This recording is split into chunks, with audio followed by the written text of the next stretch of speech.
Assalamualaikum warahmatullahi wabarakatuh.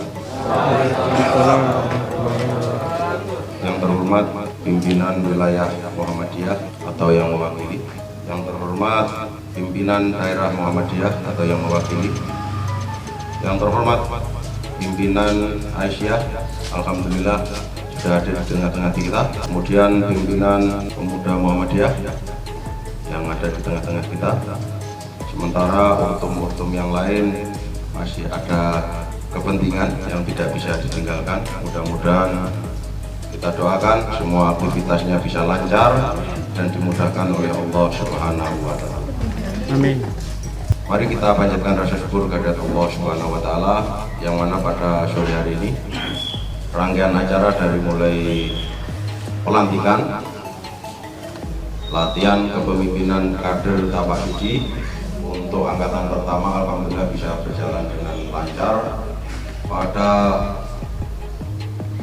periode ini dari program 2018-19 sampai dengan 2020, alhamdulillah yang lolos seleksi ada 7 kader dari persiapan waktu itu 12. Jadi itu calon-calon penerus kita. Selanjutnya selawat serta salam semoga tetap terlimpahkan kepada junjungan kita Nabi besar Muhammad sallallahu alaihi wasallam yang telah yahdina syariat dzulumatil nur, yang telah membawa umat Islam dari alam kegelapan menuju terangnya syiar agama Islam. Selanjutnya saya mewakili pimpinan daerah dikasih amanah untuk menyampaikan nafas tilas Tapak Suci di Jayapura. Karena pada saat hari ini, tepatnya kemarin tanggal 31 Juli, Tapak Suci sudah genap ke 57 atau 75. Ya, usia yang sudah cukup matang sehingga kader-kadernya pun, pendekarnya pun ya akan lebih dewasa lagi. Harapan kita seperti itu. Saya sedikit kilas balik sejarah dulu, secara nasional, bahwa Tapak Suci lahir pada 31 Juli 1963. Sebelumnya itu diawali dari kiprahnya Kiai Besar, Kiai Haji Busro Suhada, dari 3 pilar muridnya, dari mulai almarhum Pak Akyat yang dikenal dengan Kiai Burhan namanya setelah beliau wafat, kemudian M. Yasin adik kandung beliau sendiri yang dikenal dengan Kiai Haji Abu Ammar Suhada. Jadi pendiri Tapak Suci itu memang benar-benar ya bernapaskan Islam. Kemudian yang ketiga Pak Sudirman yang merupakan jenderal besar itu yang kita kenal secara nasional. Beliau adalah cikal bakal pendiri Tapak Suci.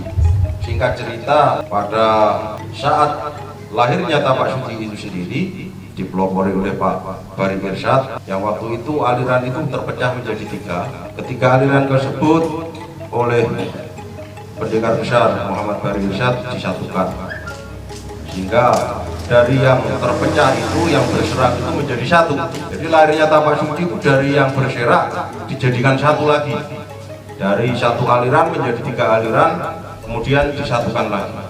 Tahun 1964 ketika pimpinan pusat yang diketuai waktu itu Pak Ahmad Badawi, Tapak Suci diangkat menjadi Ortum Muhammadiyah.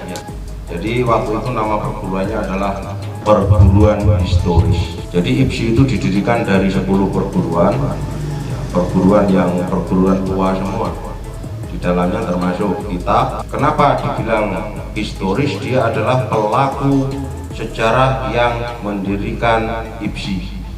Jadi kita harus paham, dimanapun nanti kader-kader, dimanapun ada pencak silat, di situ Anda jangan ragu-ragu. Anda adalah bagian dari IPSI. Kalau mereka nggak paham, berarti mereka tidak tahu sejarah. Tapak Suci adalah anggota kehormatan dimanapun ada IPSI berada. Itu sudah hak penuh. Kemudian masuk kepada tadi napak tilas Tapak Suci. Disinilah awal lahirnya Tapak Suci ada di Jayapura, di tempat ini yang waktu itu bangunannya masih lumayan menyentuh, maksudnya Saya baru umur 18 tahun ke sini.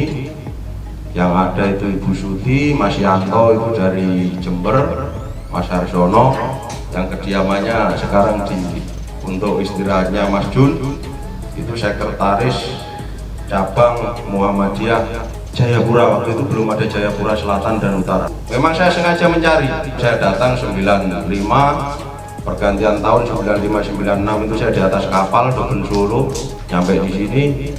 Saya bukan cari kerja dulu, saya cari gimana tempat latihan dan seperti itu. Waktu itu saya baru siswa 4. Di sini jalan 3 tahun sampai ke 5 tahun itu baru saya nanti diuji sama siswa-siswa saya. Siswa saya jadi siswa 4, yang latih juga baru sama-sama diuji menjadi kader. Jadi di tahun itu saya ketemu 96 itu di sini Mas Harsono, kemudian Mas Yanto itu yang beliau adalah guru ngaji TK di sini, kemudian Ibu Suti, Mas Anang dulu adalah pegawai Pemda Kabupaten yang kantornya sekarang jadi Mall Matahari, Mas Ilyas. Jadi saya kesana kemari itu dengan Mas Ilyas waktu itu. Berjalannya waktu saya ketemu dengan Mas Rudi Wisnuhananto yang beliau aktif di Pondok Pendidikan Al-Quran Nawakartika itu di Glofkam. Ya, begitu ngobrol-ngobrol malam ternyata Mas Wisnu ini jebolan gontor. Saya korek, sudah Mas ayo kita dirikan Tabasyuk. Sudah kamu aja yang jalan. Nggak bisa begitu ya. Berjalan akhirnya mau sempat tinggal di sini juga dengan saya.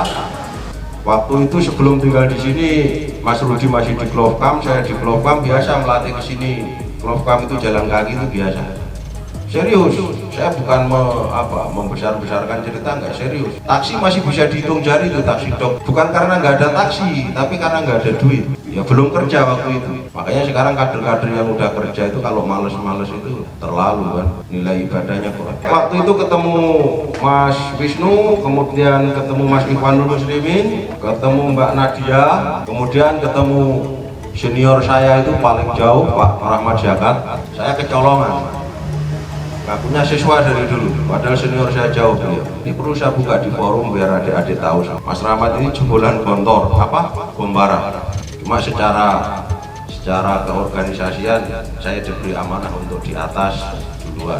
Tahun 98 datanglah Mas Warto. Datang Mas Warto Abbas, waktu itu masih kader kepala. Datang beliau, barulah penjenjangan itu bisa dibuka oleh Pak Warto. Yang waktu itu sebelumnya beliau dinas di Sorong. Begitu ke sini, tahunya ada latihan aja, tapi begitu dilihat penjenjangannya, siswanya sudah sampai tingkatan 4, pelatihnya juga masih tingkatan 4. Disitulah keterjungan beliau membongkar sampai bisa komunikasi ke PP. Karena waktu itu ketua wilayah Tapasuci sudah ada Pak Dirhana, tetapi bukan murni orang Tapasuci, cuma orang yang begitu simpati kepada kita. Mas Harsono simpati sekali. Saya masih ingat sampai sekarang, yang paling saya ingat itu sabuknya merah terus beliau. Padahal di kita tidak ada tingkatan sabuk merah itu. Tapi tidak usah melihat itu, tapi ketulusannya luar biasa Mas Harsono itu. Itu nilai historisnya perlu kita catat. Nanti mungkin yang pinter-pinter komputer itu bisa bikin cuwir sejarah napatilasnya Tapasuci, sehingga ke depan kader-kader itu kalau cerita alur ceritanya runtut per tahun. Suwarto inilah mulai membuka ujian pertama. Ujian pertama itu diikuti oleh Mas Margono, Mas Surindi, Mas Arifin. Alhamdulillah masih aktif sampai sekarang. Mas Wito, Mas Junaidi yang masih aktif juga sampai sekarang. Mbak Nasria itu sudah pindah ke Makassar. Kemudian Mas Aryadi sudah di Merauke sana. Mas Irmariono, Mas Surono itu yang tinggalnya di bawah Kodim itu. Mas Akbar Jaya, putra daerah itu ada 3, Kolek, Mikrot Sabuku sama Farida Mikrot Sabuku. Nah ini ujiannya Mas Warto yang uji, kemudian pelantikannya adalah Bapak Muklas Abror dari pusat waktu itu. Kemudian lanjut pada 2014 itu ujian dari pusat juga datangkan Mas Kamada Brajanegara selaku Dewan Pendekar Pusat sekaligus Dewan Pelatih Pusat mengadakan ujian di sini sekaligus pembekalan dengan Mas Roni Saifullah itu. Roni Saifullah itu atlet yang sudah nasional dan internasional kita punya. Mas Arifin yang paling banyak nyerap ilmunya itu. Jadi adik-adik jangan ini dengan Mas Arifin itu. Kalau pelit-pelit bilang dibagilah ilmunya. Mas Roni juga ada itu hari, cuma tidur kayaknya. Ya, sayang datangkan dari pusat tidur. Pada saat itu alhamdulillah kita sekaligus ujian pendekar. Katanya kalau saya nggak naik tingkat nanti yang di bawah-bawah nggak bisa jadi pendekar. Padahal saya sudah menolak. Alhamdulillah Pak Propartino, kemudian Pak Sukaryanto dipromosikan ke pendekar. Tapi jangan salah, beliau untuk ujian tingkatan siswa ada ijazahnya semua. Per 3 bulan kita uji waktu itu. Kalau kurang yakin ada videonya, nanti Mas Jun bisa itu bagaimana beliau itu merumput di Arso 10 sana. Nah ini maksud saya motivasi yang muda-muda. Beliau aja mau merumput, yang tidak butuh lagi harus menggunakan fisik untuk menghadapi sesuatu, cukup dengan argumen aja selesai. Yang muda-muda ini harus terpacu seperti itu. Kemudian setelah itu di bawah-bawahnya muncullah kader-kader baru, dari mulai Mas Dias, kemudian Adik Irmawan, Asep, kemudian Irmayanti, Ria, Hamdani, Fadilah, Pantri, Asaban, Mas Roni, Mas Tuloh, Mas Akmaludin Rumatan, Pak Muklis, kemudian almarhum Pak Zainal, Mas Irfan, Pak Wiji, Pak Udin, kepala sekolah semua itu. Jadi seperti itu sekelumit perjalanan tapak suci. Namun sepanjang perjalanan tahun 2018 sampai 2019 adalah titik balik kejayaan tapak suci. Untuk prestasi di tahun 2018 tingkat SD, SMP, SMA kita juara umum. 10 emas, 10 perak, 6 perunggu. Itu tahun 2018. Kemudian 2019 kita juara umum lagi. Emasnya lebih banyak lagi, 14 emas.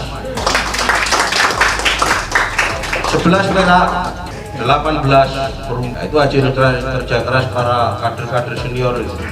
Dan doanya para pendekar-pendekar, tentunya tetap subbangsih para portung-portung yang lain selalu mendoakan untuk kebaikan dan kejayaan tapak suci.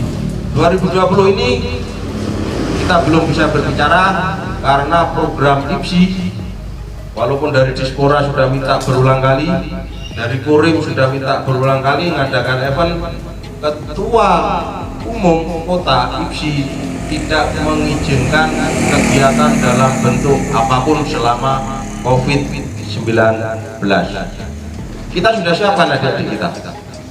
Begitu ada gong, oke, insya Allah kita berjuang lagi untuk berprestasi. Kemudian saya sampaikan kepada saudara-saudara, Bapak Ibu undangan, di tengah-tengah kita ada saudara kita dari Timika. Mohon berdiri Mas Ardin, biar nanti kalau ketemu di jalan bisa saling sapa. Mas Ardin ini adalah atlet yang dipersiapkan oleh Pemprov Provinsi Jayapura untuk PON 2020. Sebetulnya ada 3 Mas ya. Dari Merauke ada berapa? Merauke 1, Nabire 1. Nah, Merauke 1, Nabire 1, Timika 1. Kota kemarin sempat dipersiapkan tapi ada pergantian sehingga kota belum bisa berbicara. Saya rasa itu sudah cukup banyak yang saya sampaikan. Mohon maaf atas segala penyampaian yang kurang berkenan. Wallahu muwaffiq ila aqwamit thoriq. Wassalamualaikum warahmatullahi wabarakatuh.